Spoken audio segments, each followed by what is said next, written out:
এবারের বিশ্বকাপ বিশেষ করে এই আজকের সেমিফাইনালটা আমাকে একটা নতুন শিক্ষা দিল। নতুন শিক্ষা না, পুরনো শিক্ষা নতুন করে বুঝলাম যে খেলাধুলায় আসলে অন পেপার হিসাব নিকাশটা অত গুরুত্বপূর্ণ না।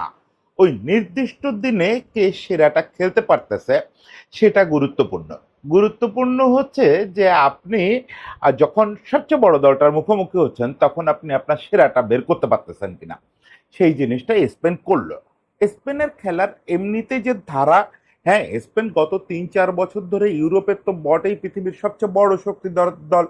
এবার সব বিশেষজ্ঞরা বলতেছিলেন যে স্পেনই বিশ্বকাপ নেবে, কিন্তু বিশ্বকাপ জুড়ে তাদের পারফরমেন্স ওরকম স্ট্যান্ড অ্যালোন না, যে মনে হচ্ছিল না যে সবাই একবারে ছিঁড়ে ফেলবে। সেটা মনে হচ্ছিল ফ্রান্সকে, যে ফ্রান্সের এই যে ফরওয়ার্ড, এই ফরওয়ার্ড স্পেনকে পেলে স্পেনের এই ধীর লয়ের পাসিং ফুটবল যতই প্রোগ্রেসিভ হোক এটাকে শেষ করে দিবে। এই ওলিসে, এমবাপ্পে আর দেমবেলে এর সামনে দাঁড়াতে পারবে না। কিন্তু ঘটনাটা কি হলো যে স্পেন ফ্রান্সের দ্বিগুণ একটা গতি উপহার দিল। সবাই হয়তো দেখবেন যে স্পেনের কন্ট্রোল, মিডফিল্ড, ম্যাজিক এবং পাসিং সবকিছু, কিন্তু আমি দেখলাম যে অপোনেন্ট থার্ডে কি ভয়াবহ স্পিড, কি ভয়াবহ স্পিড, কি দ্রুত ট্রানজিশন, কি দ্রুত ডিসিশন মেকিং। এই জিনিসটা আসলে ফ্রান্সকে আউটপ্লেট করে দিল, একেবারে আউটপ্লেট করে দিল। ফ্রান্স শেষ 15 মিনিটে একটা রিটার্ন করার চেষ্টা করছিল, কিন্তু সেটাও আসলে ওই যে সেই কথা যে সাফারিংস, কিভাবে আপনি ধৈর্য ধরে সাফারিংসটা সহ্য করবেন, ওই সেই জায়গাটায় একক একটা মহানায়ক হয়ে দাঁড়ায় গেল উনাই সিমন। এবার বিশ্বকাপের সম্ভবত সেরা কিপার হতে যাচ্ছে। গোল্ডেন গ্লোভসটা আজকে শুধু যা করছে তাতেই তার পেয়ে যাওয়া উচিত। যদিও যারা শুধু রেজাল্ট দেখবেন বা যারা শুধু ওই যে শেষ 15 মিনিট বাদে খেলা দেখবেন তারা ভাববেন যে উনাই সিমনের তো কিছু করার দরকার ছিল না, ম্যাচ তো এমনিতে ফরওয়ার্ডরা এবং মিডফিল্ড জিতে দিচ্ছেন না। শেষ 15 মিনিটে ফ্রান্সের পক্ষে অনায়াসে সম্ভব ছিল এটা 2-2 করে ফেলা, ইভেন 3-2 করে ফেলা। কি ভয়াবহ সব আক্রমণ করতেছিল, এবং উনাই সিমন যে আনঅর্থোডক্স ভাবে পরিস্থিতিটা সামলালো। প্রথমত সে তার পোস্টের সামনে একাধিক দুর্দান্ত সেভ করছে।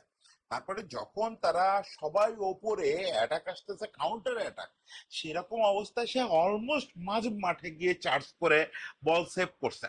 বল সেভও হয় নাই ঠিক মতো, মাঠের মধ্যেই রয়ে গেছে, বল ক্লিন হয় নাই। সেই বল আবারও শর্ট হয়েছে, ততক্ষণে সে বক্সে ফেরত আসছে। তা না হলে তো বল সে হাত দিয়ে ধরতে পারবে না। সে চার্জ করে পা দিয়ে ক্লিন করার চেষ্টা করছে, বক্সে যখন আসছে, বক্সে আসার পরে সেকেন্ড টাইম আবার সেটা সেভ করছে হাত দিয়ে। কি অপূর্ব খেলা! এছাড়া বেশ কয়েকটা সেভ করছে। উনাই সিমনরা দিয়ে শুরু করলাম যেহেতু শেষের দিকের একটা বীরত্ব সে করছে, কিন্তু পুরো ম্যাচ জুড়ে আসলে স্পেন একটা অন্যরকম খেলা দেখাইছে। দেখেন আজকে ক্যামেরায় বারবার দেখাচ্ছিল, পাশাপাশি বসে খেলা দেখতেছিলেন বন্ধু, শত্রু এবং পরমতম মিত্র ইকার ক্যাসিয়াস, তার দুপাশে জাবি আর জাভি অলonso। সেই সময় ওনারা তিনজন খুব মুগ্ধ হয়ে স্পেন দলের খেলা দেখতেছিলেন। আমি ভাবতেছিলাম যে 16 বছর আগে এই দলটা এরকম একটা সেমিফাইনাল টপকায় ফাইনালে উঠলো, সেই সময়টা খুব বিরক্ত লাগছিল। ইনফ্যাক্ট এবার যখন বিশ্বকাপ শুরু হলো, যখন সবাই বলতেছে স্পেন কাপ নিয়ে নিবে, স্পেন কাপ নিয়ে নিবে, অপটা থেকে শুরু করে সবাই বলতেছে, আমি ভেতরে ভেতরে খুব বিরক্ত বোধ করতেছি যে আবার আবার সেই স্পেনের ওই বিরক্তিকর ফুটবল দেখতে হবে। যদিও স্প্যানিশ ফুটবলারদের নিয়ে আমার কোনো সমস্যা নেই, কিন্তু যেটা তারা ইন্টারন্যাশনালে খেলছে ওই সময়টায় এটা ভাল লাগতো না। ওই খুব ধীর লয়ের আড়াআড়ি পাসিং কতক্ষণ সহ্য করা যায়। গোল করে না, প্রায় ম্যাচে এক গোল, ওই কোনো ক্রমে একটা গোল করে বেঁচে চলে যাওয়া। ও মা, এই স্পেন অন্যরকম পাসিং করতেছে, পজিশনিং ফুটবল খেলতেছে, কিন্তু কি স্পিডি যতক্ষণ পর্যন্ত। এবং খেলাটা কিভাবে শুরু হচ্ছে, খেলাটা শুরু করতেছে উনাই সিমন অনেক ওপরে উঠে, এবং সে রদ্রিরে বল দিচ্ছে, রদ্রি ওই জায়গা থেকে রীতিমতো প্লে মেকারের মতো ডিস্ট্রিবিউট করতেছে। প্লেমেক করতেছে না, কিন্তু ওখান থেকে ডিস্ট্রিবিউট করতেছে। কি অপূর্ব ব্যাপার! এরপরেই রদ্রির পা থেকে বলটা যে বেরোয় যাচ্ছে, সেই মনে হচ্ছে যে এরা একটা ভয়াবহ গতি পেয়ে গেছে। কি গতি! ওই পাসিংটাই করতেছে, সেটা বুলেটের গতিতে করতেছে। মানে ওই ভয়াবহ গতির পাসিং এর সামনে না ফ্রেঞ্চ মিডফিল্ড বলে আর কিছু ছিল না। এটা বিশেষজ্ঞরা আগে একটু বলতেছিলেন যে ফ্রান্সের তো মূল ভরসা ওই অ্যাটাকিং ফোর, ফলে তাদের মিডফিল্ডের দুর্বলতা এখনো ধরা পড়ে নাই। আর মিডফিল্ডে কোনো বস টিমের সঙ্গে তারা এখনো মুখোমুখি হয় নাই। সেই জায়গাটায় আমি ভাবছিলাম যে স্প্যানিশরা মিডফিল্ডে জিনিসটা কাম ডাউন করার চেষ্টা করবে। সবাই তো কমন ট্যাকটিক্স তো তাই, যে প্রতিপক্ষ যদি খুব স্পিডি হয় এবং তাদের মিডফিল্ড যদি একটু দুর্বল হয় তাহলে মিডফিল্ডে খেলা শান্ত করে দাও। না, মিডফিল্ডে খেলা রদ্রি দখলে নিল। এবার সে সামনে যখন দিচ্ছে তখন ভয়াবহ স্পিডে ওই জায়গাটা তছনছ করে দিচ্ছে। আপনি এমবাপ্পে, দেমবেলে, আপনাকে হয় নিজেদের ডিফেন্সে এসে ওই জায়গা থেকে প্রেস করে বল উদ্ধার করতে হবে ওই গতির সঙ্গে পাল্লা দিয়ে, আর না হলে তাকায় তাকায় দেখতে হবে যে এই অ্যাটাক গোল সংখ্যা আরো বেশি হতে পারতো। ইভেন ইয়ামালের যেটা ও এত অপূর্ব চেষ্টা নেটে জড়ালো বলটা, ইয়ামালের যে বল গোলটা অফসাইডে বাতিল হলো, ওটা আর রিপ্লে টিপ্লে দেখালো না, ওই যে দেখায় ওটা দেখালো না। আমি কোনোভাবে মেনে নিতে পারতেছিলাম না যে এটা অফসাইড। যদি স্পেন হেরে টেরে যেত তাহলে এটা নিয়ে খুব চিল্লাপাল্লা করতে হতো যে এটা একটা কেমন অফসাইড। ইয়ামাল অপূর্ব খেলছে, যদিও তার ভিতরে তার ওই যে প্রিয় বড় ভাই নেইমার সুলভ একটা ব্যাপার ঢুকছে, বল লুজ করতেছে এরকম পরিস্থিতি বুঝলেই পড়ে যায়, এই ফাউলের আবেদন করে। এইটা তার কিন্তু তার জন্য ভালো হবে না। আহ, মানে ফুটবলার হিসাবে মাঠে প্রচুর দাপট দেখাইতে গেলে ছোটখাটো ধাক্কা হজম করে আপনাকে ম্যাজিক ধরে রাখতে হবে। তারপরও ভাই he is a beauty, he is a beauty. সে ডান পাশ থেকে পাগল বানায় দিছে এবং কিভাবে দুই তিনটা খেলোয়াড়কে বোকা বানায় ফেলে পায়ের কৌশলে। ওই যে বলতো না যে মেসির পায়ে বল ম্যাগনেটের মতো আটকে থাকে, এই ছেলেটার পায়ে তো তাই থাকে। এই ছেলেটারে মানে এই পর্যায়ে দুদিন আগে ইনজুরিতে উঠলো। ওর ম্যাজিক যে দেখি নাই কখনো তা তো না, বার্সায় দেখছি, কিন্তু সে এই ইনজুরি থেকে ওঠার পরে বিশ্বকাপে আমি তার এই রূপটা দেখি নাই। ইন্টারন্যাশনাল আমি স্পেনের ইন্টারন্যাশনাল খেলা হয়েছে 38 ম্যাচ হয়ে গেল, ইতালির রেকর্ড পার হয়ে গেল। এটা বিশ্ব রেকর্ড হয়ে গেল। ও মা, তাই তো। যদি আমি ভুল না করে থাকি তাহলে দেলা ফুয়েন্তে একটা বিশ্ব রেকর্ড করে ফেললেন না, 38 ম্যাচ অপরাজিত থাকলেন, ইতালির সেই রেকর্ড পার হয়ে গেল। এবং এই 38 ম্যাচের মধ্যে তেমন ম্যাচ দেখি নাই, এই বিশ্বকাপেই দেখছি।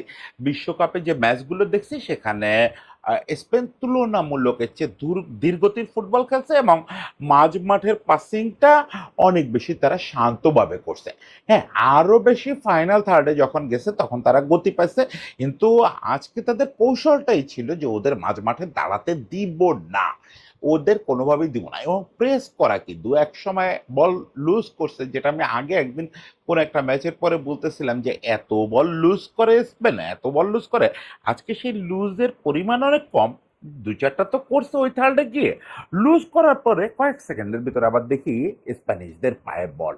মানে ওখানে হার্ড প্রেস কাকে বলে, প্রেস করে পাগল বানায় থাকে। আমি বল নিয়ে আসছি অ্যাটাক করতে, আমার কাছ থেকে বল কেড়ে না। Incredible, incredible football. এই জন্য আমি বলি যে ওই যে শুরু থেকে অন পেপার পণ্ডিতদের কথাবার্তা এগুলোতে পাত্তা দিবেন না।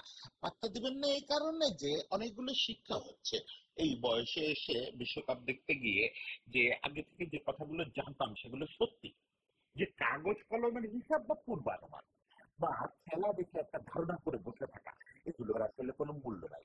যখন আপনি প্রকৃত প্রতিপক্ষের মুখোমুখি মারবেন ততক্ষণ আপনার খেলা দেখে কিছু অনুমান করা যায়। আর্জেন্টিনা খেলা দেখে এই সুইজারল্যান্ড ম্যাচের আগে সুইজারল্যান্ড ম্যাচের আগে অনেকে বলছিল যে এরা হেড দিতে পারবে না, হেডে গোল করতে পারবে না। সুইজারল্যান্ডের লম্বা লম্বা ডিফেন্ডার, সুইজারল্যান্ডের বিপক্ষে কিন্তু আর্জেন্টিনা হেড করে গোল করছে।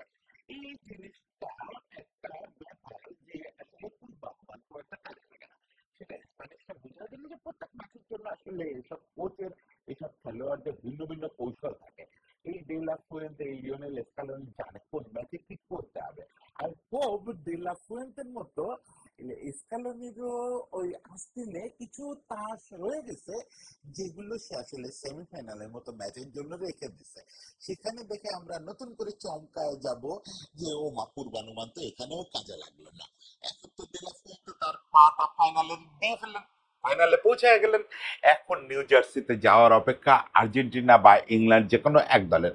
বলার নিশ্চয়ই অপেক্ষা রাখে না, ওখানে আর্জেন্টিনার জন্যই চিৎকার করব, আর্জেন্টিনাকেই নিউ জার্সিতে চাইবো। কোনোভাবেই চাইবো না যে ফ্রান্সের বিপক্ষে তৃতীয় স্থান নির্ধারণী ম্যাচ খেলুক। যাই হোক, ফ্রান্স ডিজার্ভে ক্লাব, কারণ তারা শেষ 15 মিনিটে যে ফাইট ব্যাক করার চেষ্টা করছে, উনাই সিমন না থাকলে তারা 2-2 করে ফেলতো। যে দুই দলের জন্যই অনেক শুভেচ্ছা, এবং স্পেন একটা অন্য ধরনের বিউটি নিয়ে আসলো, অন্য ধরনের বিউটি, যেটা অনেক দিন ধরে কথা হচ্ছিল যে স্প্যানিশ ফুটবল একটা বিউটি নিয়ে উত্থান হচ্ছে সেই 2010-11 সাল থেকে। তারা আরও আগে 2008-9 থেকে শুরু হলো। সেই বিউটিটা ইন্টারন্যাশনাল লেভেলে কখনো দেখাতে পারে নাই। একটা বিশ্বকাপ জিতছে তারা, ওই সময় ইউরো জিতছে, ব্যাক টু ব্যাক ইউরো জিতছে, দেখাতে পারে নাই। এর মাঝখানে তারা ইউরো জিতছে, অনেক কিছু জিতছে, শুনছি যে এই সময় দেখাইছে। আজকে চোখের সামনে সেই বিউটির একটা চরম রূপ দেখলাম। এই রূপটার জন্য অনেক ধন্যবাদ দেলা ফুয়েন্তেকে। সবাই ভালো থাকবেন।